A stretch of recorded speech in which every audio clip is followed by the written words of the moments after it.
City Health Office ginapaalerto ni Mayor Jerry Treñas sa bag-o nga balatian nga monkeypox. Samtang waste to energy technology ginatunan sang syudad, Mayor Jerry Treñas pabor sa bag-o nga teknolohiya. Isa pa kabalatian ang ginapabantayan karon ni Mayor Jerry Treñas sa Iloilo City Health Office, ini amo ang monkeypox. Isa ini ka viral disease nga mahimo maglaton halin sa kasapatan pakanto sa tawo o kon tawo sa tawo. Suno sa alkalde, samtang may ginasunod nga mga protocol sa COVID-19, kag padayon ang paninlo para malikawan ang dengue, dapat man nga maghalong sa monkeypox. Ang monkeypox ang naglapta sa mga pungsod sa Europa, apang una nga natukiban sa West Africa. Naglaton ini bangon sa pag-travel sa mga pumuluyo. Ginabantayan naman ni monkeypox, no? Kahit daw nag-outbreak dito sa Europe. Daw chickenpox man lang ni kuno, and ang chickenpox nga vaccine makaprotect man sa imo. So ang maay pa sang makakuha sang chickenpox or take sang chickenpox vaccine, I think suggested gina nga magkuha kamo sang chickenpox vaccine. Itiway pa ni vaccine ang monkeypox, no? Padayon ginatunaan sang Department of Health ang balatian matapos nga napagwa sang abiso ang World Health Organization. Pila sa mga sintomas ini amo ang hilanat, sakit sa ulo, sakit sang lawas kag mga rashes sa panit. Ginatunan man ini sang DOH kay ang WHO daw nakapagwa man sang ila advisory parte sini. Daw kaangay man ini sa sulalob kag isa sa epektibo nga bulong diri amo ang para man sa chickenpox.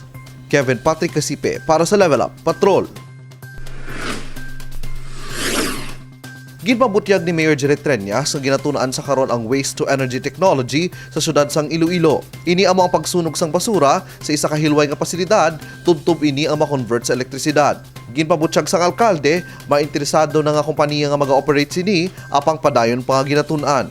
Ang waste to energy, ang basura ta sunog na, no? At certain level nga ma-convert siya into energy. Ang isa nga nag-interest subong sina mo ang Metro Pacific nga tag-iyaman sang aton coal plant, no? So ang ilang gina-foresee nga idulong tatanan nga basura dito sa ila facility, mabutang to sila facility kag dira na isunugon para nga ma-convert sa energy ang basura, no? Ginausar na ni subong nga technology sa Europe kag sa iban nga mga lugar, no?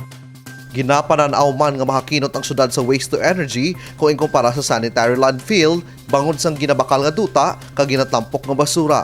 Kada tuig bakal kita sang soil cover, no? Ang soil cover mo na ang natampok tabala sa basura. Kay kung hindi ta pagtampukan ang basura, mabaho.